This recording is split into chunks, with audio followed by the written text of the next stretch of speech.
National Weather Service in Chicago has issued a severe thunderstorm warning for northeastern Cook County in northeastern Illinois until 1 p.m. At 12:13 p.m., a severe thunderstorm was located over Lake Forest, moving southeast at 35 miles per hour. Hazard, 70 miles per hour wind gusts. Source, radar indicated. Impact, expects considerable tree damage.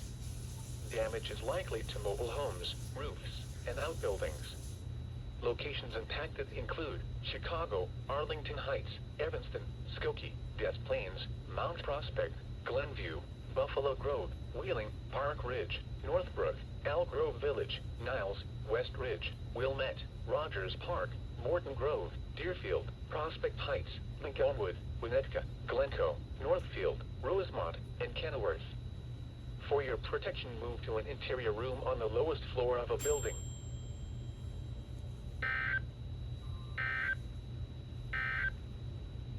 The current time